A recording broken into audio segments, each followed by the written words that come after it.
Hello and welcome back to Suspended Fanimation. I'm your host, Dennis Bithoulkas, and it's time for Stargirl, Season 1, Episode 10, Brainwave Jr. Welcome, everybody. Let me take care of a little bit of business first, and then we will get down to it. If you like what you see here, like, share, and subscribe. If you're still on the fence about subscribing, you're going to see a video at the very end of this video. And basically what YouTube does, takes the algorithms of all the stuff you've been watching and tries to match as best as possible. One of the videos in my vast video library just for you up there. Up here is going to be Saturday Morning Blast Off is what's going to be up there for you. And if you want to know when I'm going to be on live again next, you get the bell down below. It's a 50-50 chance of YouTube actually notifying you. Best thing to do is go to suspendedfanimation.com. Take a look at the schedule that's up there. I change it out every Monday, which I remembered to do today. And I've got also the links to all my social media. So YouTube, like you're watching now, Twitter, Instagram, Patreon, no tier set as yet in the Patreon. And there's also a link to my Facebook page for those of you who still have Facebook. There's a Facebook group page where you guys can post stuff on and chat amongst yourselves. All right. Spoiler alert. I am going to spoil the episode. If you have not seen the episode, go and watch the episode and then come on back. This will be a video. You can comment down below in the comment section. Thank you, Viking Bitch, for the paddle.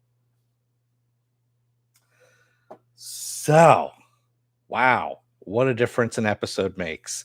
This, I believe someone actually put out there at one point, this is looks like a season finale kind of thing. Not quite, but it does have a lot more action than anything else we've seen in previous episodes. Henry King Jr. is, his dad wakes up and his dad can't remember the last 10 years. And so he doesn't remember who Courtney is. And he sees the good in him and all this stuff. And he's trying to bring that out in him. And he's had a 180 himself because originally he was saying that everyone's bad, everyone's evil. I'm going to follow him daddy's footsteps. And now he's like, nope, everyone's good. I can turn him to the light side. And yeah, that does not work out all that well for Henry King Jr. He actually brings in Courtney to this. Courtney brings in the rest of the JSA. They're all pissed at her for, exposing their secret identities to Henry, who they think is going to, of course, betray them. And at one point, even Wildcat basically tells her, she goes, you know what? Since you're siding with him, we're no longer friends. Well, since Henry is now dead, does that rule now get revoked? Is she now her friend again? What's going to happen there? We don't know. But yes, they, of course, Courtney's staff ends up going out on its own and tries to, of course, take down Icicle for killing Starman and fails because Brainwave Sr. is awake and freezes it in time, in space, and Icicle is able to freeze it completely. Yes, it was a good. You did have some problems with it, Philip, with the episode. I did. I have a big problem, which I'm going to get to in a minute here. So that was one of the things that that whole thing about her, Hellcat, or excuse me, Hellcat. That's Marvel. Sorry, DC. Wildcat is basically, are they friends again? What's going to happen here? They go to the underground to, of course, get Courtney's cosmic staff back. And in the meantime, Barbara, we start off the episode where we left off, where Barbara finds out that, Courtney's got the cosmic staff. She basically says, what the fuck are you doing? My kid, is what she says to Pat, kicks Pat out of the house, which is a reasonable reaction for what he's been doing. And not telling her. And he wanted to tell her all this time. That's the thing that sucks about it. And in the meantime, she's got a big secret herself. Is that Courtney's father, who she says is Sam Curtis, not Sylvester Pemberton, because she actually looks at the picture of Starman without his mask on, and she's like, "That's not your dad." She's like, "I don't know what you're talking about. That's not your dad." Well, She's never actually said that her dad is dead. Courtney's the one who's always said her dad is dead. No one else has. And we see Barbara actually email Sam and says, "We need to talk about your daughter," kind of thing. So Sam Curtis is still alive. Oh, and the other kicker is that Starman is actually his sister was married to Brainwave. So Brainwave Jr. was Courtney's cousin, possibly. I mean, come on. This is getting a little too soap opera even for me on this one. And I was just like, what the fuck? That one actually, yeah, I was like, because I actually yelled at the screen, she's his fucking cousin. And yeah, I was just, yeah, I was kind of livid about that one. Not as livid as I was about Barbara keeping the secret about her to her kid that her father is still alive. And again, she has never said that her father is dead. It's never come out of Barbara's mouth. So, yeah, I agree with you, CB. Yeah, Henry even seemed kind of skeptical about that whole thing where she hugs him. He's like, okay, maybe we'll work this out later after I'm dead. And then we get to even see Dragon King's face in all of this because they're fighting Dragon King at one point. They blow the I guess they blow the hood off of him, and we get to see his face. That's why I had to actually add that into the thumbnail because it was kind of that was good makeup. As the stomach turns, so are the days of our lives. Um, yeah, and having Dragon King throwing all the zombie guys at them was kind of I thought it was kind of funny. Like, how do you get to be an extra on that one where you're wearing a hood and you're wearing a robe and you just kind of walk towards these guys and you got knocked over and get knocked over. Get Although it was kind of cool seeing Wildcat jumping up onto the pillars and then using the pillars to go across and going around and then taking that guys out. That was actually some good special effects there. Again, we don't see Solomon Grundy except his eyes through the slit of a cell as our man is trying to rip open the door. And I'm still having problems with this Project New America plan where you're going to basically take over the minds of 6 different states of people and essentially say, okay, you're now, is this a constant thing? Is the mind rewritten? Because as you know, McKent is saying here, Jordan, as he was telling Brainwave, he says, "Oh well, you're going to rewrite. We're going to control their mind. We're going to control their minds. We're going to have their minds or change their minds." So, what is it? Are you controlling their minds or are you changing their minds? Are you overriding them? What exactly is going on here? Inquiring minds, us, the audience, want to know what the hell it is.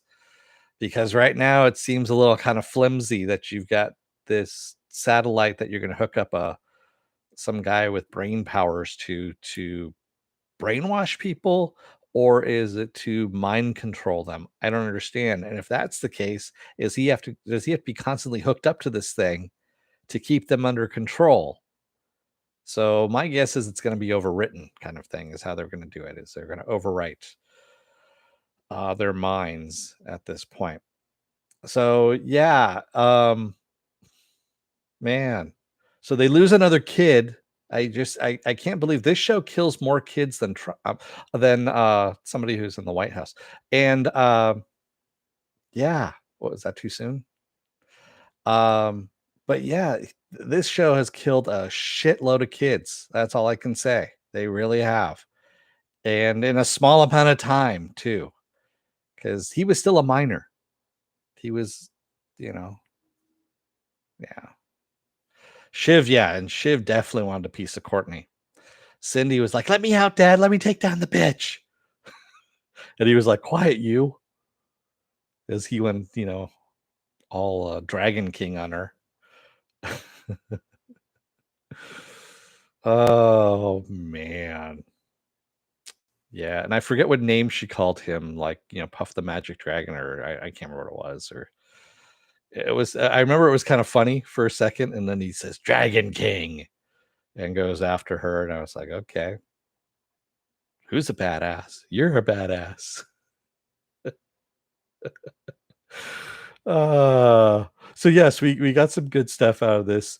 Henry redeemed himself. Henry King Jr. redeemed himself, trying to bring his father back. And when his father basically says, "No, Jordan didn't kill your mother. I killed your mother." I knew it was coming, and I was waiting for a little more scene chewing on that one, because he was actually doing some really good scene chewing just in that episode there. Jordan didn't kill your mother. I killed your mother. Mwahaha. Twirled your mustache there. And I'll never join you, Dad. I'll never join the dark side. I'm gonna go to Tashi Station to get some power converters. She called him Snapdragon. Thank you, CBM. Snapdragon. That's what. Yeah. Courtney calling Dragon King Snapdragon was actually pretty fucking funny. And then him retorting back, Dragon King. It's like, okay, you go, girl. Um, this is what I think this show needs to be. It needs to be more camp. Yes, it has the death in it too, the death stuff in it too. It can still be the serious stuff, but it just fucking needs to, yeah, just a little more kitsch to it, a little more camp to it, and not take itself so seriously. I think that's what works with Legends of Tomorrow. And this is the first episode where I've kind of seen it veer in that direction a little bit. And that's kind of where I would like to see it. And I think that's what would make it more enjoyable for me. And I think for a lot of other people out there too.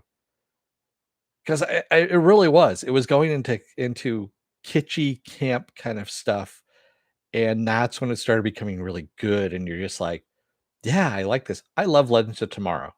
I'll you know, it's my favorite CW show. I'll say it's my favorite CW show is Legends of Tomorrow. And why? Because it's so fucking kitschy and campy, and it doesn't take itself seriously. I mean, come on. They even say within their own show, I wonder when they're going to cancel us, kind of thing, for doing this kind of weird stuff. And not that Stargirl needs to go that far into it, just a little bit of veering into the camp. That's all we need. It's already kind of there. It just needs a little push. That's the last time I'm putting a hand up like that, at least in this video. Philip says, I didn't like the direction of the parents' argument in the basement. It didn't seem real. What, you mean her throwing him out? Yeah, actually, I'm kind of surprised she didn't kick his ass first before throwing him out. I mean,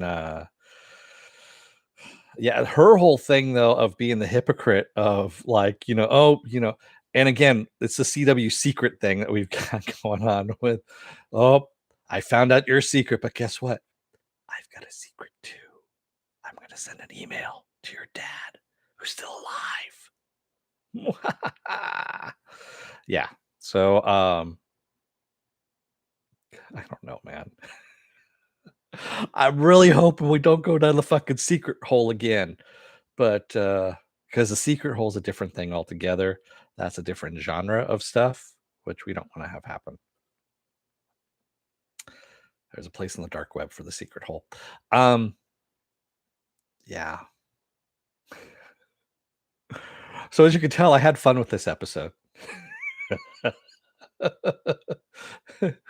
uh yeah, it's the best episode so far out of this season that I liked. I have to say that much. It yeah, it had some good stuff to it. And honestly, we just need to have the fucking cosmic staff give it a voice already. Uh do something. And then also, do we have Barbara being a little bit of a sleuth as well by recording Jordan's parents? Because I mean, come on. It's fucking rude to start talking about somebody in front of somebody in a different language, and they know that you're talking about them at that point. That's just a little bit on the fucking rude side. And I say this as I had parents that used to do this kind of shit all the time too. So yeah, um, yeah, not cool, man. You don't do that to people. But I'm glad she did record them and then translate it. I'm like, it took her that fucking long to translate it. Doesn't she have Google Translate? Does this world not have Google Translate? I guess this DC world does not. Uh, Philip A. Demick says, I also didn't like them standing around hugging each other when the ceiling collapsed. Stunned, sure, but they were still in combat, no time to mourn. They weren't hugging each other. They were just kind of standing there, not moving or anything. And at first, they were trying to get through to him. And then he kind of gives up and says, hopefully, this doesn't change your opinion or about people being good. And then he dies. And then I was like, okay. And then they kind of stared at the rubble, and Brainwave's still there. And I'm like, run, bitch, run. He is going to kill you. And no, they're just standing there. It's like, no, you guys need to run like now because you don't have Brainwave Jr. to help you in this situation. CBM says, I'm looking forward to the cosmic staff becoming the Whitmore Dugan house pet. Yeah. Sit, Ubu. They need to give it some kind of pet name and do some kind of like, I don't know, 70s sitcom thing and have like a little a kitschy kind of song or something like that. Oh, cosmic staff, you wacky little thing. Ah, man, gets Mike into trouble. And Mike, man, I feel sorry for Mike in all of this. I mean, he goes to commiserate with his dad.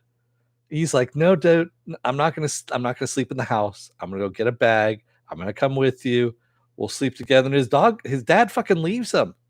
He says, "Hey, you stay at the shop." Doesn't even tell him. He basically gets in the car and tells Courtney, "I'm gonna go and find your mom." And he doesn't even say, "Hey, by the way, Mike's inside." No, he just fucking dumps him and leaves him. And I'm like, and Mike's okay with this. That's the thing that gets me. Mike was more upset about her not telling him the secret that she has, that her and her dad have, than his dad leaving him there without saying anything. I was just like, wow, dude, you have some abandonment issues that you've actually dealt with already. Like you went through therapy, found some resolution to it, and by the time you were 5 or something, and then have moved on. And I mean that it was that kind of level at that point. That's something, yeah. That's another discussion for another time, I think. But man, poor fucking Mike. Because I mean, literally, Pat went over to Barbara's office. They got the recording. They went to the malt shop to go and decode the Norwegian. It's like, dude, it's Google, Translate. It works. Babelfish. Did you ever hear about that? Yeah. Man, I did like the very opening, by the way, of seeing them meet, and I didn't realize it was only 2 years that they had met, and then fallen in love, gotten married, and then moved out there. It's like, shit, that was actually pretty fast. So, yeah, interesting episode. There was a lot of stuff to unpack, like we just did here. It was cathartic, um, and we'll see what happens next week. The cosmic staff goes wild and goes to Florida. Philip says the episode did give a lot to talk about. That's yeah, it did. It finally built up to something and gave us something instead of them kind of sitting around doing some research and not really doing much. I'm feeling also pretty bad about Henry Thomas, who's voicing, the Dr. Midnight character, Chuck, for the goggles. He doesn't get a lot to say in the last couple episodes because I don't know why it's been cutting out. Does he lose internet connection or something like that? Is she not getting a signal down in the basement? I know that happens. I mean, you can lose internet Wi-Fi signal and also cell signal or whatnot. I mean, what's it running off of? Do we know for sure? That's kind of a bad thing if you go into some concrete and then you lose your superpower, if you will, of being able to tell what's what. Because I mean, come on, does Beth have anything else to give at this point other than she's bonded with the goggles? I hate to say it, but really no. And that's a sad thing, quite honestly. They need to beef up her character a little bit more. She is falling to the wayside like Mike in the background. Yeah, she's super Google. Exactly, exactly, Philip. Super Google to the rescue. Can you tell me where the nearest drive-through is so I can get a cheeseburger? Hey Chuck, can you order that that pair of underwear I like off of Amazon? No, it's actually Super Google. You were right the first time. Not Super Goggle. It's Super Google. Uh man. But yeah, they need to beef up her character a little bit more. Because again, she could easily become a Mike at this point and fall by the wayside through the cracks. I mean, fuck, even Barbara had more to do in this episode than Beth did. I mean, really. I mean, the only thing Beth did was she knew the code. She had the goggles to get the code to get them underground. That was it. Yeah. That seems fair. One of my favorite lines from Beth. Yeah. Yeah. I'm feeling bad for her. I really am. I want to see more from her. I mean, are we going to have a whole episode revolving around her at least, or uh, something that's going to beef up her character? I hope so, because otherwise, I mean, you can give the goggles pretty much to anybody and have them sit someplace else and have the other person have like Stargirl wearing a camera that is relaying the shit back to her, and she can just actually use the goggles with what she's seeing on the screen and still get the same information and not get put in harm's way. So just saying, I kind of thought that one through a little bit. Philip saying one would think that goggles would give her martial arts training. Not necessarily. You need to put in the work in order to get the martial arts training, man. It doesn't just give you that power or that training or that skill. She's got to work for it. So hopefully we get something out of that. Anyway, we'll see what happens next week. Uh oh, you mean mentor her? Okay, yeah, like train her and stuff like that. We can do a montage training, like an '80s montage. Da, da, da, da, her training, and it's only been like 5 minutes. And she's like, yeah. Anyway, what else do I have going on this week? Tomorrow is another episode of Is It Worth My Time? This time I'm going to be covering Cursed on Netflix. So that is the series Cursed, excuse me, which is from Frank Miller's graphic novel. Wednesday I'm off. Thursday is Doom Patrol. Friday I'm off. Saturday is Saturday Morning Blast Off, where I take the genre news of the week and any other genre stuff you guys want to talk about, and we talk about it. Sunday I'm also off, and then Monday we roll it back around again to Stargirl. Just so you know, I don't have it up on the schedule, but Comic-Con is this week. It's a virtual Comic-Con. They have pre-taped a whole bunch of stuff. So there might be some stuff thrown in on Wednesday or on Friday or on Sunday, that kind of stuff.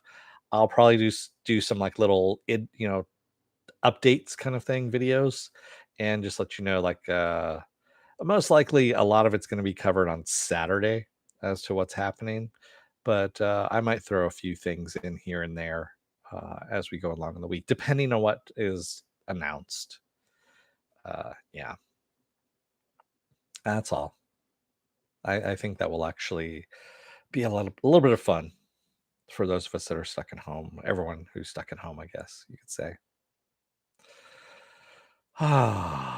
So with that said, I'm gonna let you guys go for the night. Thank you, everybody who joined me tonight in the chat, and thank you if you joined me this far in the video.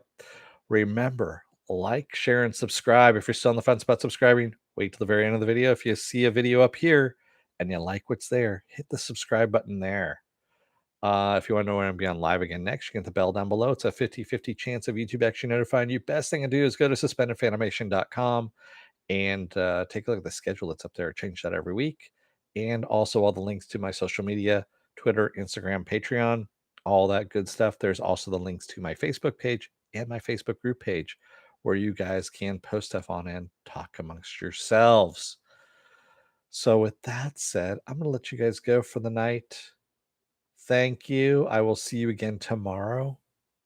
Until then, don't let the door hit your ass on the way out. Otherwise, you may have a pair of super Google goggles.